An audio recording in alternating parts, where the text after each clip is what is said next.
Doing it. I'm doing it now. Are you recording as well? Yeah. We'll start recording. So welcome, Faye. I'll hand it over to you. You're the best person to explain what you're doing. So I'll let you go ahead and introduce your work. Thanks, Faye. Thanks a lot. All right. Hello, everybody.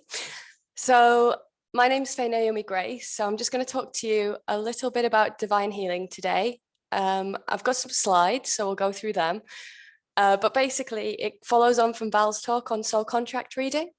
And basically, at its essence, divine healing's kind of a multi-dimensional healing modality, which basically just means that we're working on lots of different levels at the same time. So I'll go into a bit more detail about that shortly. So I'm just going to try and share some slides. Can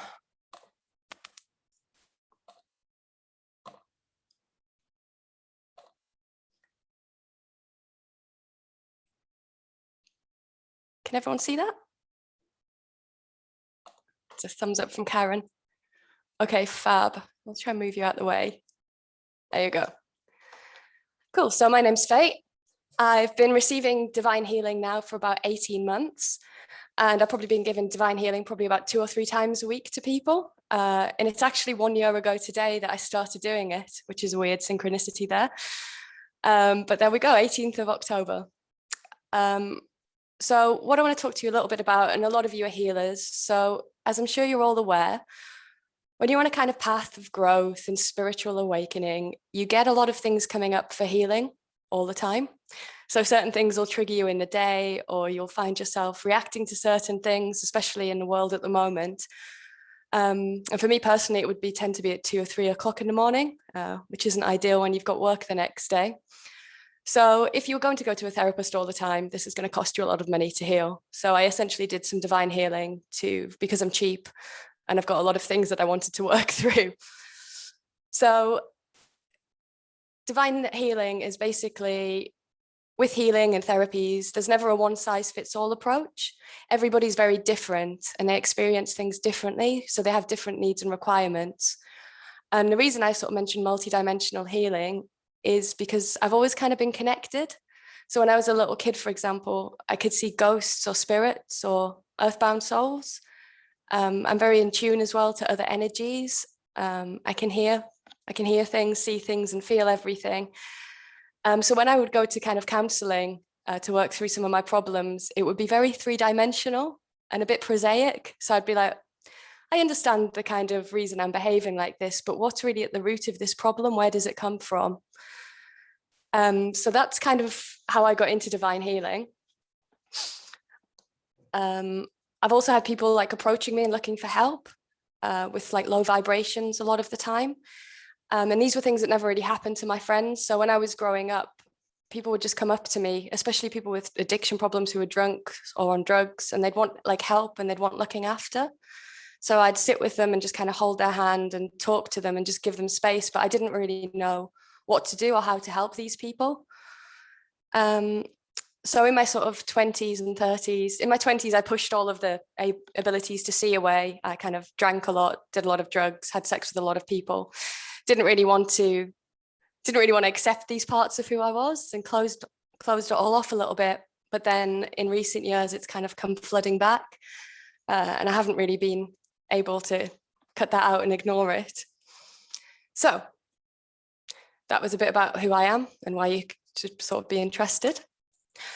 So I know a lot of you are therapists. So with divine healing, a lot of the things that come up with people frequently are that they're frustrated in their life. They want to go somewhere, but they're not sure how to get there. They kind of have the same old issues that keep coming up that are really difficult to resolve. And people, a lot of the time you want to kind of work through it yourself and just and work through things on your own without having to look elsewhere for help and support. So they were kind of the main reasons as well that divine healing really worked for me. So as humans, we're all multidimensional beings. And that means that we operate here in the 3rd dimension in our physical bodies. But there's also parts of us as well in other dimensions, in other energy bodies, in our spiritual bodies, and we operate from a higher perspective. At the same time, we're also operating in past lives, parallel lives, other dimensions, and all of this happens at the same time. We also have energy that's connected back to our ancestors. And so a multidimensional system of healing is basically, it just works across all these different levels at once. The upshot of that is that it's extremely powerful and you have a really rapid transformation off the back of it. So yeah, when I kind of mentioned that counseling was very prosaic for me, I could never get to the core issue of what was really going on and why that was. So it's doing things through past life regressions and divine healing where I've really got to the core root of some of those things. So I'll just talk to you a bit about the background of divine healing. So in divine healing, we primarily work with the human ego, and that's kind of the interface to reality that our soul creates when we come in from the higher dimensions.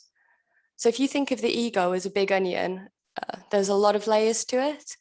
And then within that onion, you've got the flame of consciousness. And that's basically the true essence of who you are and why you're here. It's the love of the soul and consciousness that brought you in from the higher dimensions when you incarnated in this life. So with divine healing, what we do is in a session, we'll locate and peel back the layers of the ego onion. And we'll do that in the right way, in the right order, so that you can get back to the life and the love of who it is that you truly are.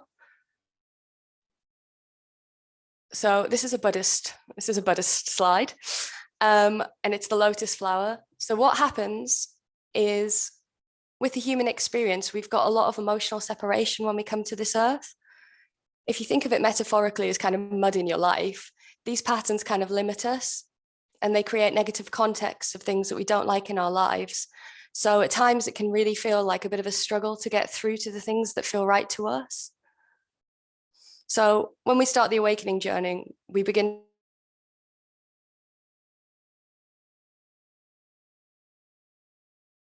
the kind of gifts that we have on earth.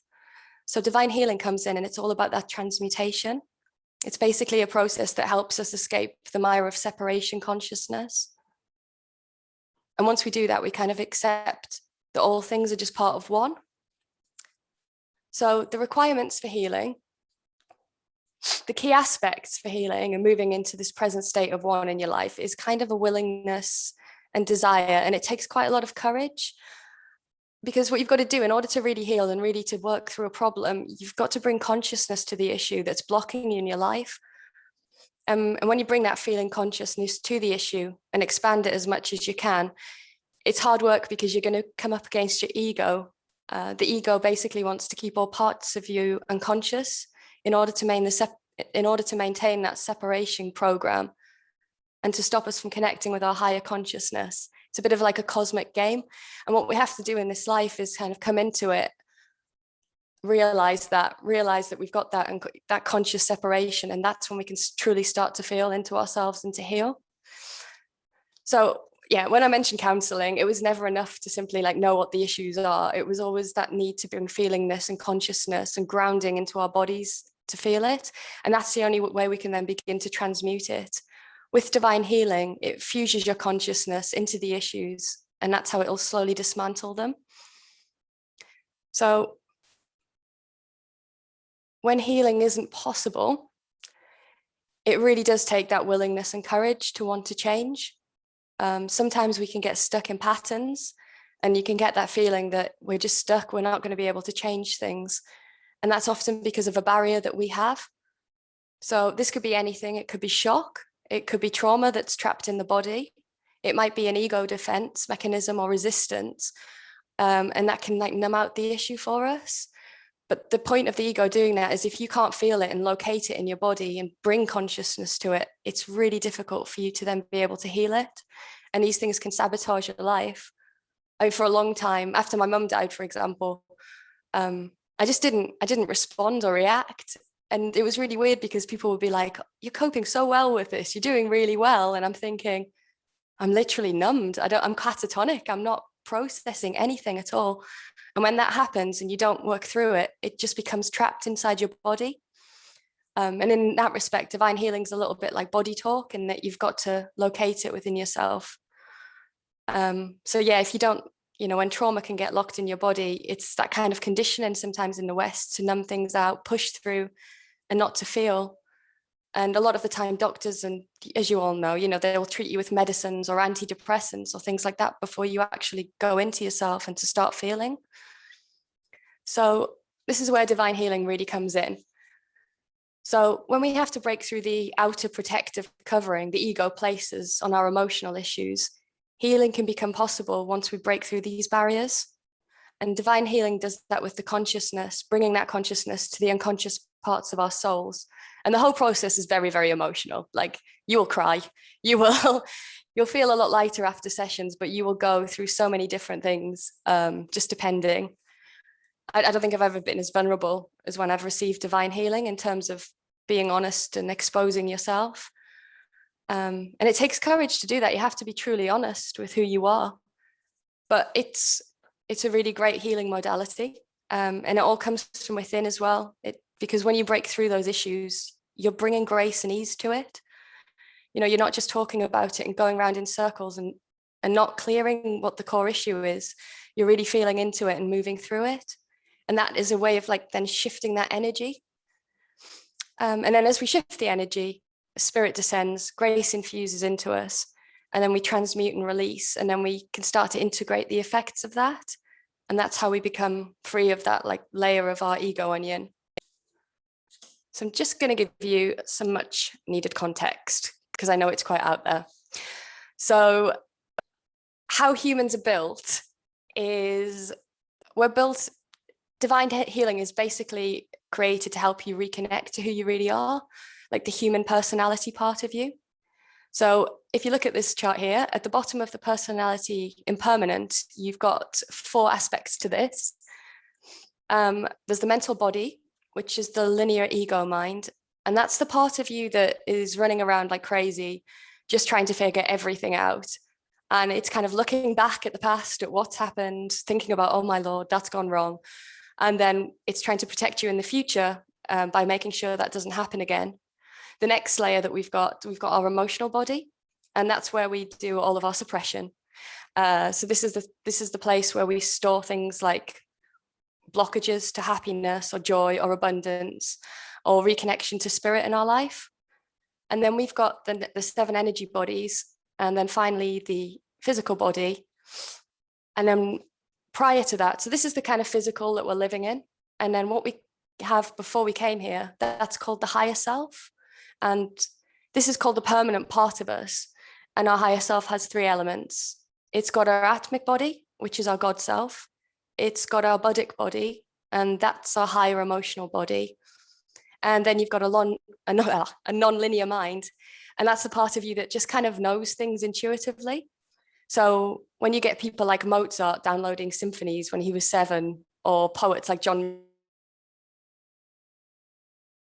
from memory, this is where those kind of talents and things like that come from. And most importantly, if you have a look at the little blue line there, that's called the Antakarana, and that basically exists to connect the higher self with the lower self. And that's our personality as well. And it keeps us alive. It's the flow of life and consciousness. So that for all of you who meditate, we can connect up to our higher self and bring it down into the physical. On the left-hand side, I've missed out the words, but we've got a scale, and the frequency, that's just the frequency. And it goes from low to high. And that's just as humans, how we're built. So we have to transform this connection in order to kind of create more love and clarity in life. And this is kind of how we do it. So let's move you along a little bit. There we go. This is how we open to unconditional love. When we use divine healing progressively over time on ourselves and on others, what we're doing is we're removing the emotional separation patterns. So in the mental and emotional body, in the patterns of the energy body, and also in the physical body. So when we expand this out, the Antakarana gets bigger and bigger and bigger. And then this allows the unconditional love from our higher self to come into us. And because our ego spends so much time judging ourselves or itself, it's the same thing, it actually locks these programs in. So as this unconditional love comes in, the healing process gets much, much easier, and it becomes a little bit more peaceful. So as we're working on ourselves over the years, the anticorona just gets bigger and bigger. And as it becomes clearer, life flows much more easily. You know, we're more open to unconditional love, and that comes into the lower parts of ourselves. The more we progress with this as well, the more we're flooded with this love, and we're just much clearer. So the barrier between the lower part and the higher part starts to dissolve. And that's where we get to the point of ego dissolution. And apparently this is where we live the life of grace, ease, joy, and peace. I mean, I'm still working on it, but that's the kind of goal for it. And we start to manifest our purpose because we just feel much more connected, and the ego becomes less of a problem and less of a barrier. So this is a bit of a schizophrenic spiritual map of life. Apologies for that. It's all over the place. However, I'll try and explain it. So the effect of this spiritual map is to do the following. Most people end up following the path of the ego, and that ultimately leads to being the path of suffering, because sufferings are caused by attachment to the way the ego thinks that things should be in life. You know, when you do things because other people tell you to do them, or society dictates them a certain way, we've all fallen guilty of this, and it doesn't feel right to you. It's because it isn't, you know? So if you think of this as the little blue circle on the slide, the human ego is trying to work it all out here on Earth, and it's a genuine struggle, because in terms of the macrocosm of the universe and where we actually are, it's huge. So with divine healing, when we're clearing the ego, it makes it less dominant in our life. And then we're able to move ourselves to follow the path of spiritual signature. And that's all about following the path of spirit. So if you feel in your heart in each moment and follow your gut and your intuition and what feels right for you, that becomes the path to bliss, because life comes to you rather than having to fight to make it happen all the time.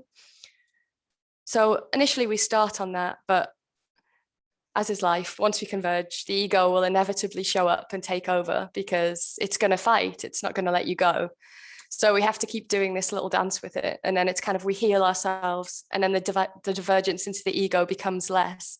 And then after a while, we converge eventually and follow our spiritual signature. And that's when life opens up and becomes blissful. So divine healing sounds a little counterintuitive the way I've just explained it. Overall, it takes you on the path of suffering initially, in order to then follow the true flow of your spirit and who you really are. And that's how you manifest your soul destiny or life purpose. So for those of you as well who listen to the soul contract reading talk that Val did, that's kind of where that comes in as well. It's basically how you break through your karma, you bring out your talents, and then you achieve your goals in life. So this is the session, the process. So divine healing is based on the principle that in each of us, there's this light, and it's what's referred to as our power and beauty. And we all have this, but obviously we live in a world in which systems will operate to cover that over that with layers, toxins, fear-based programs, shame, judgments, traumas, and negative belief systems. So these things work against us, and they prevent us from reaching our full potential, and they stop us from coming into being and expressing ourselves. So as divine healing is basically about clearing these layers. So in a session, when you work with me, either face-to-face or via Zoom, thank you, COVID, you should get into a relaxed state. I'll call in your guides, remove any blockages or entities that are not there to serve your highest good. Your higher self will use me as a channel to intuitively find out what in that time and space needs to be worked on. And in divine healing, there are so many charts from this. They range literally from like dental records to judgments, beliefs, hidden ego agendas, phobias, traumas. It can literally be anything. And sometimes I'll find something, or I'll be told something, and I'll be like, really, this? Are you sure it's about this? And then we'll start talking with the client, and you're like, okay, yep, it is relating to that. But yeah, as you talk to me, you'll breathe into the feelings which come up, and you'll sit with them. You'll feel them in your body. And then what we'll do is we'll work through to clear them. You'll feel energy releasing. Sometimes you feel like you're getting lighter. You can feel hot, cold, both. But at the end of the session, you should hopefully feel a lot more at peace and aligned inside. And the reason for this is that divine healing it operates across many different planes. So your higher self will be involved, but also we'll work with archangels, your guides. I always have my guides and get permission to work with yours as well at the start of the session. But sometimes we'll work with ancestors or keepers or whoever or whatever it is that's there for your highest good. If there's something that isn't there, we'll send that away. And everyone's different. So I always just call them your healing team. So that is kind of divine healing in a nutshell. Yeah, so have you got any questions? I realize I moved through that quite quickly.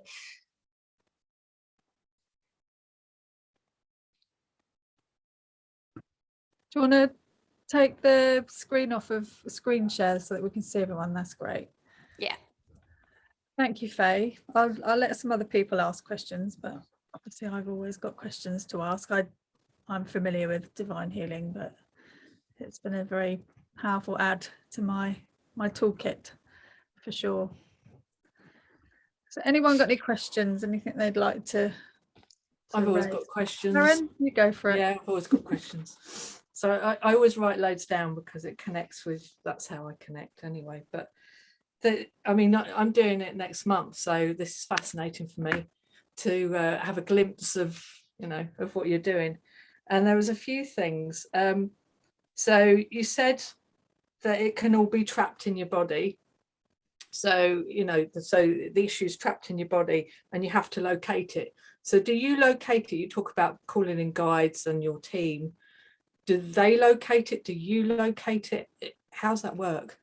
It depends. So quite often I'll be able to feel it in the person, but I tend to let them tell me.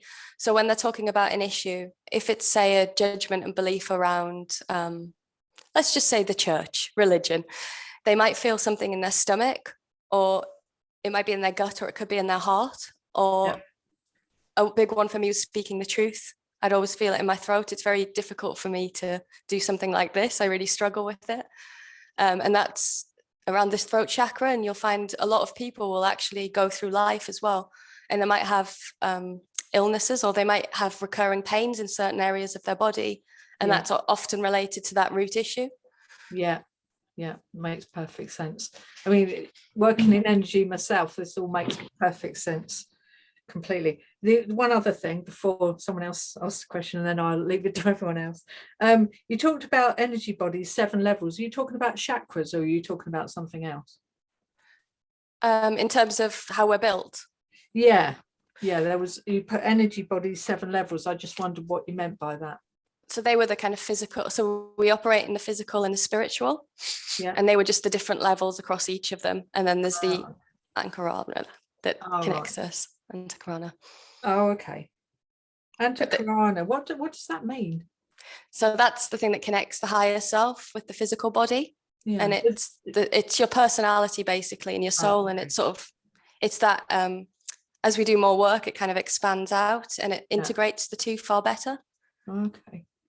Fantastic. Thank you. I mean, you said you're not used to doing these things, but you've expressed it all so well. It's brilliant.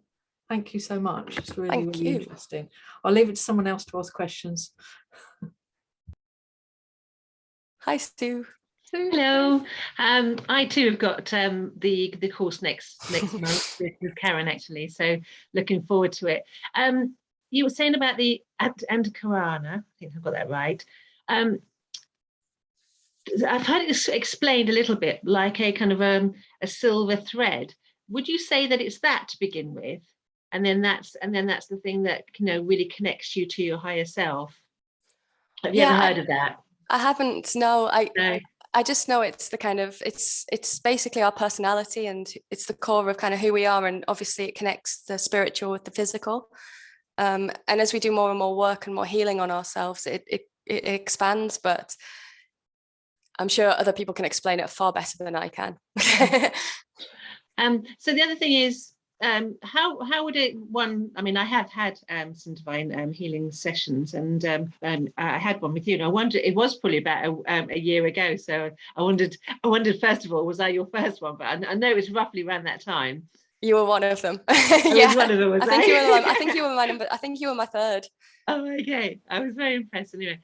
So but it's been a while. And so when you think about sort of getting in touch with somebody, you start talking to them, and then how does it begin? Do you start to talk, asking them what they want to work on, or because is it something that they've got in their conscious mind, or is it something that you try to delve into? It's a bit of a mixture.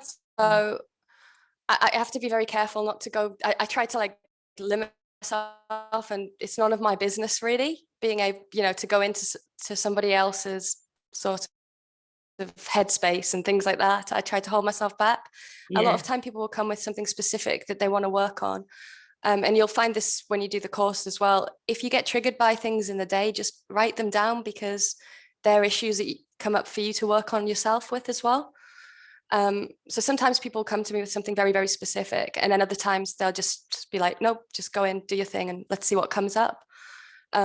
But it's interesting because even if it seems completely irrelevant, like you're looking at a molar tooth for some reason, it then will go back and you'll start talking to the person and you'll get to the core issue of it. So even if it doesn't feel, if you don't question it, just go with it, because it's always related in some way. So it could be something, I mean, you're talking about something physical. Say you have got, like, say, an infected tooth, for example, then that can lead, or you can actually delve into that and sort of like perhaps see why that's a problem. Yeah, it might come from a belief system, or it could come from something else. And you just, with divine healing, it is very intuitive, and you very much go with the flow of the chart. So, for example, I get told in my left ear by my guides. Usually they sort of speak into this ear and tell me what to do. So a lot of people muscle test as well. Right. Wow. Thank you. It's all right. Hello, Carol. Carol? I'll unmute myself. I understand all about the ego and the problems that can cause. But how do you see this whole process linking in with what is really much further beyond ourselves? I mean, what some people would call God, or a higher consciousness, or some maybe some, I don't know how to use the words really, some divine being that controls the universe, maybe. How do you see this whole process linking with that? No small chat from you, is there, Carol? Just it's the big questions now. Okay, so I think it's a really strange one, because I had a real aversion to kind of religion and the word God for a very long time, but I always felt that there was something more. That it's really hard to put it into words, but when you just kind of get signs or you feel something, there's just a little bit more than we're kind of being told. And when I started doing divine healing, it was a bit like a eureka moment, because we started working through things. I received the healing for a long time before I thought I would, give it. And when I started working through things, I felt a lot lighter, and my senses that I'd kind of shut down for a long time started coming back as well. So the ability to see spirits and to hear them, and all of that isn't really, it's not the kind of thing people usually see on the earth plane, and so that must come from like a higher source. And there was a whole trusting as well. I think there was an evening where I just had to kind of surrender, and when I did that, and it sounds really cliche saying it, but when I did that, things changed, and things did become a little bit easier and lighter, and I felt less anxious, and I felt connected to things again. So I guess that's the kind of connection with source, or God, or the universe, or whatever you want to call it. What you've described is your experience of what's happened to you, and that that may or may not be true for anyone else. I do appreciate that. I was just struggling to see how this fits in with a lot of other things. So that's all right. I understand exactly what you're saying, though. I know that we kind of sense these things, that there's something beyond ourselves that we don't really understand properly. Yeah, that's the best way I can put it. Yeah, I And know what you I am mean. actually, yeah, I will tell you, I am actually a very committed Christian. Yeah. You know, for me, that's how I live my life, and it's the reason that I do lots of things. But I know that a lot of other people don't think like that. But Well, then think of we're it all- as agape. Mm. Think of it as unconditional love in the Christian context of it. It's about having that just feeling of oneness, and yeah, it's like a belief system almost. It's the same thing almost as agape, the unconditional love and the grace and the feeling of connectivity. good old C.S. Lewis that I learned a very long time ago. Narnia is great. Thank you. That's all right.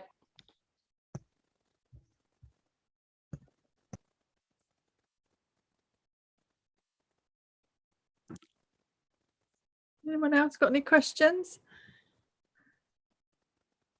Cherry.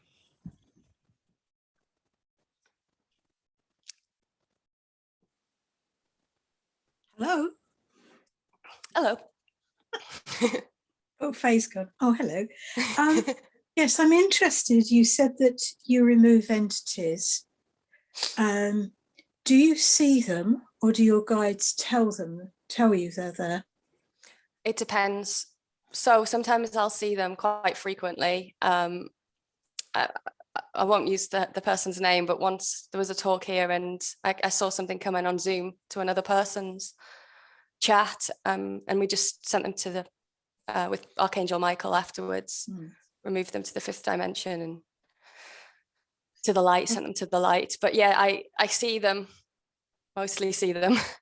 And how do you see them? I mean, do you see them within the body, within the aura, or On like around the person? Yeah, do you see them as they were when they were in a body?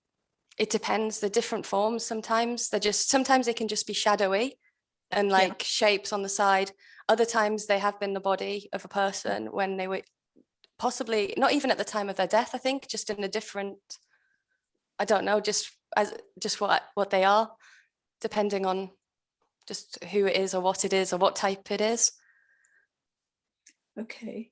And would you say that, I mean, you've obviously got gifts, and not everybody who learnt divine healing would have the gifts you've got.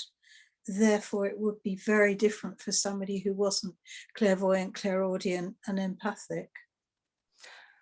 I think, I mean, it's hard for me to know how they would sort of do that because I can only talk about it from how I've done it. But a lot of people have gone into it, and I think it's just they've developed their senses maybe as they've gone along and they've done more work on themselves. I mean, but I don't know. If you learn divine healing, is part of it to actually remove entities and attachments? It's part of it. I had, when they all came flooding back a few years ago, I reached out to some people to help me get rid of them, and it was terrifying. And then I've learned like over time what to say and how to get rid of them, and just to be in a different, I guess, in a higher vibration as well, that makes them less likely to come in. And I just don't stand for them. I tell them to bugger off now. I like that. Do you deal with demonics? I've done them with, but I have to call on my friend Charlotte to help me with that because they're terrifying, genuinely terrifying. Yeah, I work. Yeah, I mean, I had one that came into when was the last one? Oh, I had a date, and I think this woman might have brought it in with her into the flat, and she left. And I remember at the time thinking for some reason, oh God, let's just go out for a walk. I didn't want her in the flat and I wasn't sure why. Perfectly lovely. It wasn't anything personal. And then later on that evening, she'd gone, and it just felt horrible. It felt absolutely awful. And as I was going to sleep, it was this large black shape that went past. And I was on the phone to Charlotte the next day. She was like, oh my God, you've got something. I was like, yeah, I know. And its face was horrible. It took both of us to get rid of it. Absolutely horrible. But that was the last one that was that bad. Okay, thank you. Just a lot of people ask me if I know anybody else that, because I remove entities and attachments and clear haunted houses, and a lot of people have asked me if I actually knew anybody else that could do it. So it's good to hear you say that. So I'll hold on to your details. Yeah, I can do it. I don't like doing it. It's Oh, okay. I'm reticent. I'll do it. I will, to help people, because it's awful, but it is horrible. It's when they're really nasty ones and they feel dreadful. I know they go through me. Oh. It's, mm. Yeah, that's it. You get the shivers between your shoulder blades sometimes, and yeah. Obviously I will help out. That sounds horrible then. No, it's awful. I don't want to do it. You'll get used to it. You're young. I'm older than I look. You're not in my league. Okay, thank you. Oh, thank you. Faye? Hello. Can you Oh, see- hi, Caroline. Hi. I'm quite keen on knowing how easy it is to work with divine healing on yourself. Can you do that, or do you ask another practitioner to work with you? Yeah, I probably do. I do it on myself once a week. Right, okay. I should probably do it a bit more, and some weeks I forget. And I do like doing it with other people as well, just because it's less effort for me and I get to lie back a bit. Yeah. But it's recommended you do it on yourself anyway, once a week, like at least, because there'll be things that come up for clearing that you might just want to do a quick job on, like a quick zap code, or sometimes I'm scared of dogs, and then every couple of months I have to get rid of that, and I don't want to necessarily sit with somebody for an hour to do that. So the ego doesn't get in the way of sabotaging, or is it just really kind of general maintenance? Probably more maintenance, but sometimes things will come up. If for me, again, it's a personal thing, but if there's something that's quite big that I know my ego is going to fight, or I don't necessarily want to confront about myself, then I'll generally ask somebody else and do a trade with them. Okay. But yeah, it's recommended that you do it for yourself as well. Okay, that's interesting. I don't think I've got any other questions. That's all right. Thank you. It was a good talk. Oh, thank you. I was just going to say, because there's a couple of other of us here that practice divine healing as well, and just to add to what Cherry asked, Faye, if that's all right, in terms of what you're going to be working with. From my experience from working with other people, which I'm sure you'll agree with, it's a bit like body talk, where it'll go to the level of consciousness of the person, of what they are capable of working with. So, for example, you may get bigger spirit issues to clear, because that is part of your kind of signature, if you like, in your consciousness of what kind of comes to you for clearing. And my sessions of divine healing with other people might be different, although that kind of thing obviously does come up.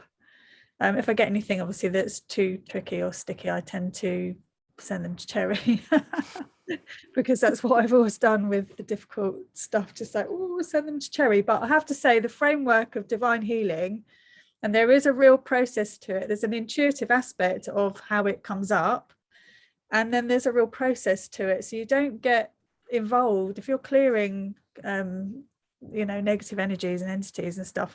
You go through the process and try and pay less attention rather than more, and just allow that energy to move. But it's like Cherry was saying earlier, sometimes I might feel something pass through, and it took Cherry explaining that to me to realize what was actually going on. But I realized I did that a lot more than I knew, because of it's just thought it was shift of energy, and sometimes it is just something clearing. It's about not paying attention to it I don't mean not pay attention as in you're not concentrating on what you're doing, but don't feed it energy, don't feed it fear and everything else, and you can just give it the command codes and it clears the energy out. Does that make sense? Important. You feel into it, and as you're doing the healing in that one time, and you really feel in where it is in the body, what's coming up for you, if there's any memories or anything like that. And then once we've cleared it and we've done the command code, or we've restructured a new belief around it, once that's been done, you have to let it go and don't go back to it. So we don't do any attaching once you've felt into it, but you're not going to be people are not going to be feeling into entities and stuff like that. That chart is a definite. It's quite specific, that one. Yeah, I mean, you might feel it because that's obviously your gifts are to feel that, but other people doing that chart will be going through a kind of process, and sometimes it might be that someone else is attracted to work with someone who's more sensitive to that, maybe. I think because you can work without having all your clairs online. People can work through the process of it. It's a good that they're all, the different charts have all got their own process and their own command codes, haven't they? Yeah, and it depends. It's client variant as well. So Yeah. with some people, usually the ones who are really quite forthright in life, they're actually, their egos will want to fight you, and they might be quite sensitive to things. So you have to be able to tell when to not push something, or when you don't want to overtire somebody out or anything like that. And you just keep with that, you just take a gentle approach. Whereas some people are like, right, I'm here, I'm ready for the truth. Let's clear as much as we possibly can. And then you're like, okay, I think that's enough now. Yeah. So it just depends like on the person, and just being sensitive to what comes up for them at that time, and just making sure that they, it's not too much for them. Yeah, I tend not to. Of it for people that don't sense as much as you is you do get to learn about more about the connection and stuff like that. I'm just thinking about people that are about to learn it and go through the process. It's all very guided, isn't it? So yeah, there's a structure and a framework to it, and it's fascinating. And you're both being taught by Almira, I think, aren't you? Her energy is lovely. So you'll enjoy that, and you won't want it to end. It gets near the end, you're like, no, it's over. Yeah, you'll come out a little feeling a bit high after 5 days of sitting in this really high energy, and then you have to cross the road and be extra careful that you don't wander out in front of traffic. You hold the space really well, but you are a little bit like, oh, I need to kind of reconnect to real life again now.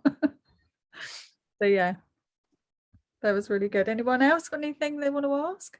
Yeah, actually sort of going to where Carol was at, because when I work with clients with energy, and I'm sure you do the same, you work with their beliefs. So if I have someone, quite often, if I'm dealing with stuff, if I'm going to the place of what they believe, I ask them what they believe and work with what they believe. I'm sure that's what you do. So if someone said they have a devout belief in God, then I work with that. And if they say they believe in source, I work with that. So I'm sure divine healing is similar in that way. Is that right? It's just being sympathetic, yeah, to them. If they're fine to use the word God, perfect. If someone prefers the word source, and the guides, for me anyway, they usually tell me what I can and can't look at. So it's all right. Thankfully, I've got that. Yeah, for me, it's sort of, you work with the light, whatever that is to anyone. So I figured it's the same. I don't differentiate, really, just go with their beliefs. Yeah, it's best not to go in with any like preconceptions or judgments or anything, and just sort of see what comes up in the session, see what they say, and then work with that. Yeah, absolutely. Yeah, I'm so excited about it, because like having worked with energy for years and EFT and all of that, I can see how this would really be great to work with, and with all the other healing stuff. And yeah, very excited about that. I'm sure Sue is as well.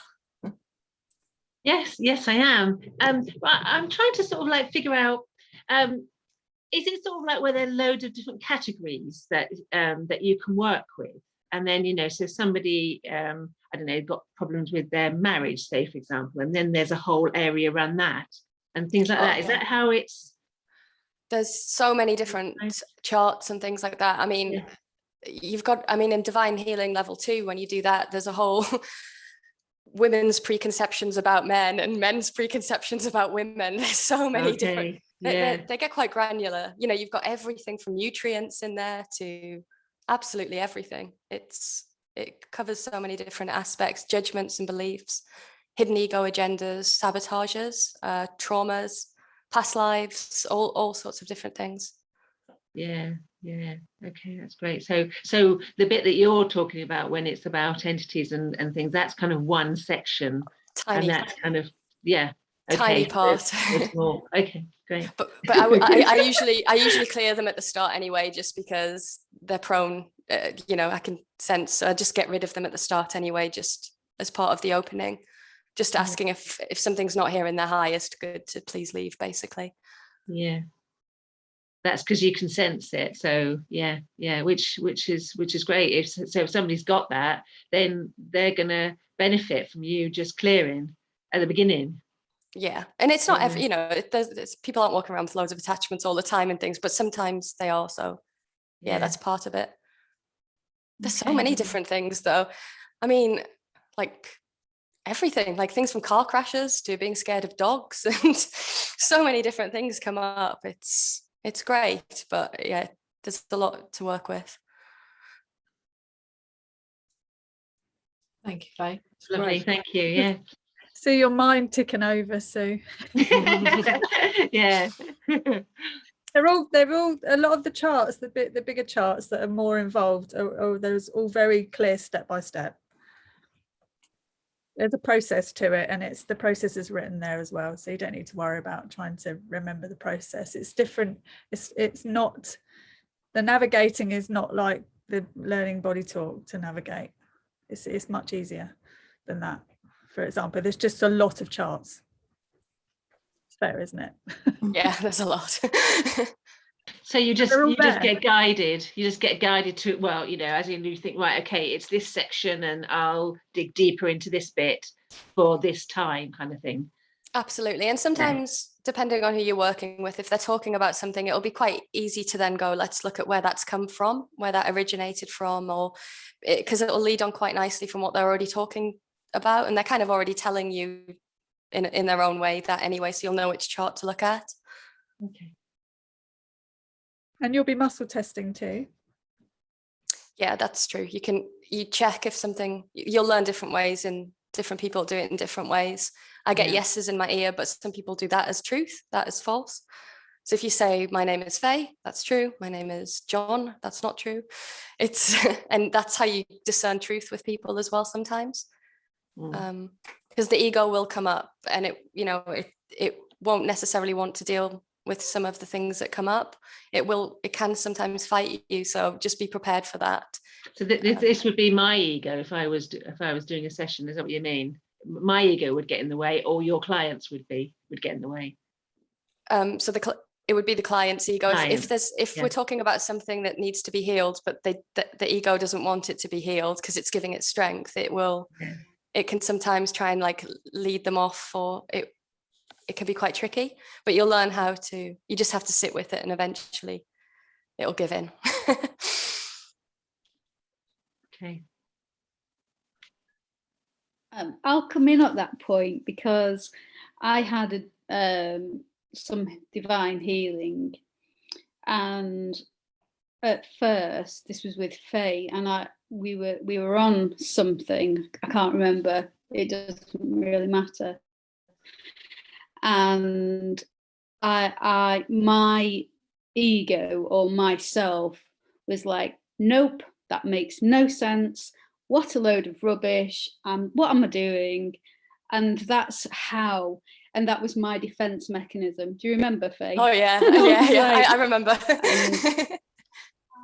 And I was like, absolutely no way, this is no relevance whatsoever. And then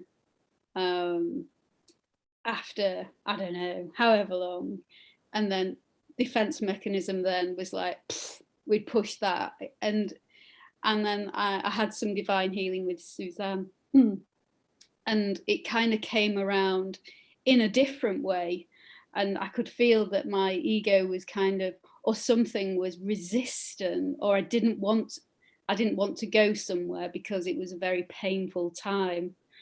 And then once I resisted that, then that was when this amazing healing happened. There was things that had happened that I just buried. I didn't want to see. It was old stuff that needed to clear. I didn't need to hold on to it. But yeah, I really get where that ego part of you goes, no, definitely not. It's Uh, protection. It's trying to protect you yeah, in its own way, but it doesn't feel, it feels a little bit uncomfortable because, you know, there's, like anything, you don't really want to sometimes visit certain things, but actually the feeling, the lightness, has been quite remarkable, I have to say. And you know, there's been growth with every divine healing session that I've had, and I've been practicing body talk, as we know, for a very long time. This kind of gets to elements, I think, like you say, with that connection to that higher self. There's that, you can feel it coming in, and it clears quite a lot of things, and that's been my personal experience of divine healing. Yeah, So, that's good. And that's the thing, you know, with that, if it's a big issue and it's really difficult, you just do a little bit at a time and remove it and dismantle it. I've been kind of clearing this onion. I hate that analogy. It's the only picture they had. Has many layers, and I suppose sometimes, you know, you can kind of put things there, but with divine healing, on these 3 occasions that I've had it, it's kind of cleared at a level that I've not experienced before. So, but my ego was resisting on all 3 occasions. That's very normal. It's really normal. Yeah. The first ever time I did divine healing, and I texted Val afterwards, I was like, I don't think I'm going to do it anymore. The first person I had, she just cried, and I was like, oh God. And she was like, I've been working on that for years. Why did it come up? I'm like, I'm so sorry. It's just what I heard. I'm sorry. And and I get that. I really get that. And it's for the greater good, really. I feel you showed that, where there's more expansion, and I get that sense. I really have had that sense after divine healing that I've received from yourself and Suzanne. Are there any more questions?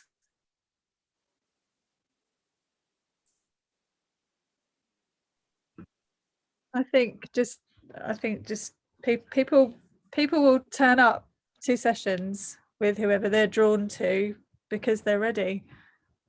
Otherwise, I don't think they would be there, or I don't feel they would be there. Not think. You end up with the right practitioner, even if it pushes every single one of your buttons.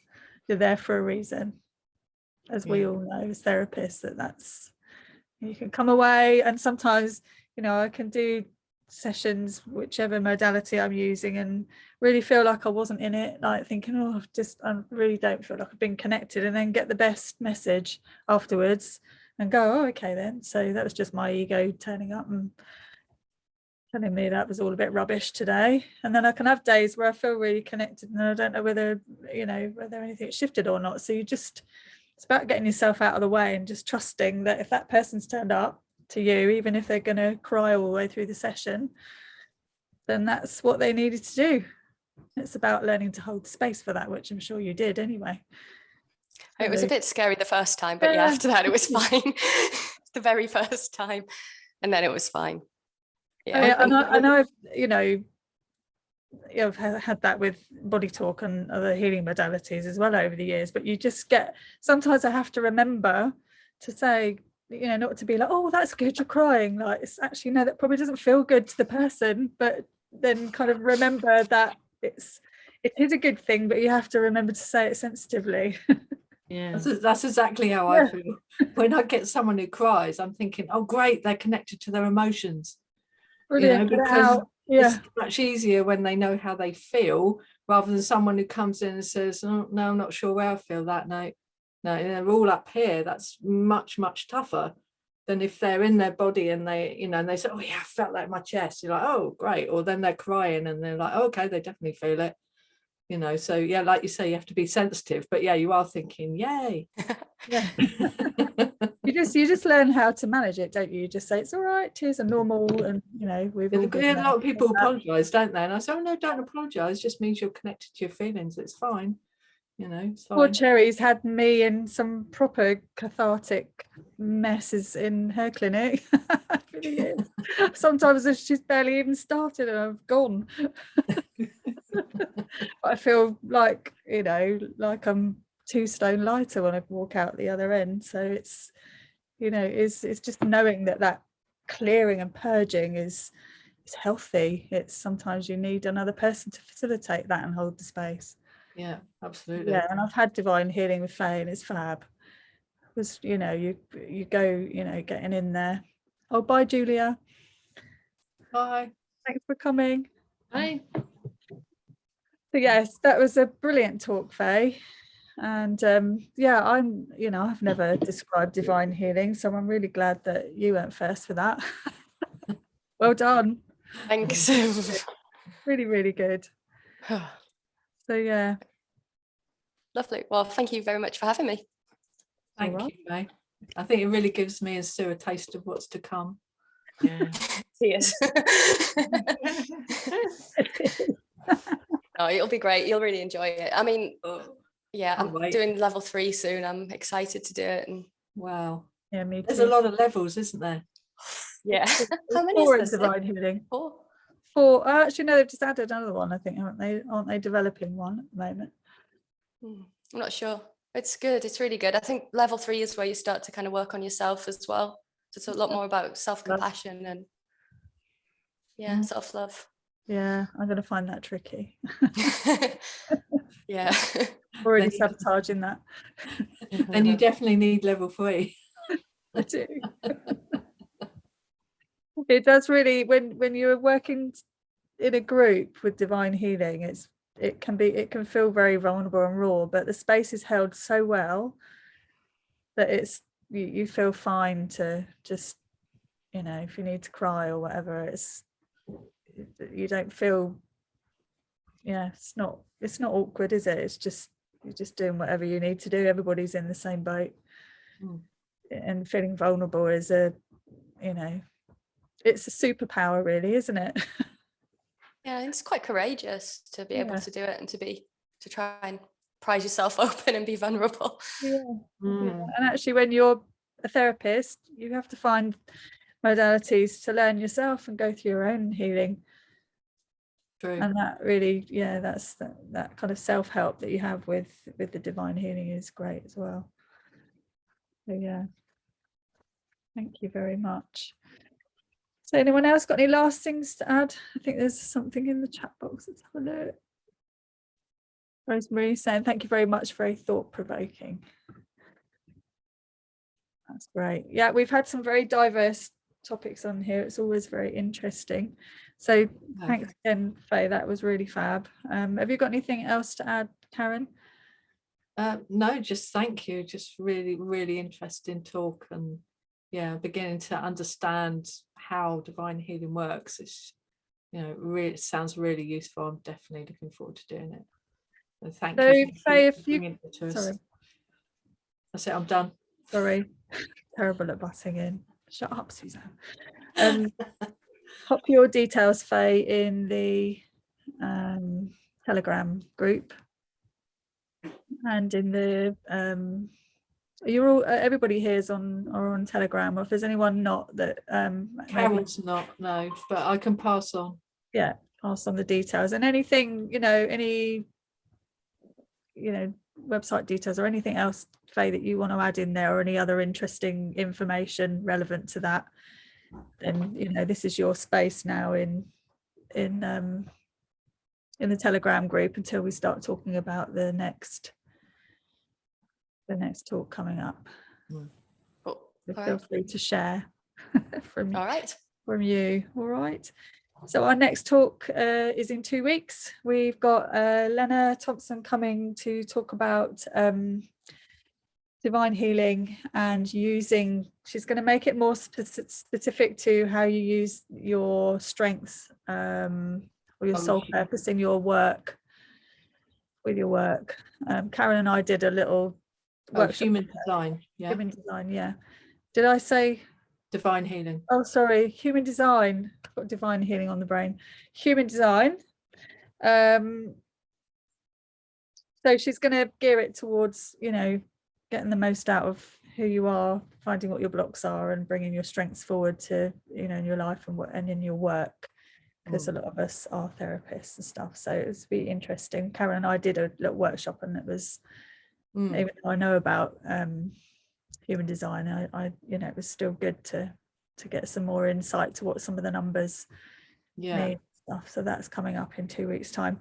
Leonard's been on a real journey of coming from marketing and being very in marketing speak, finding I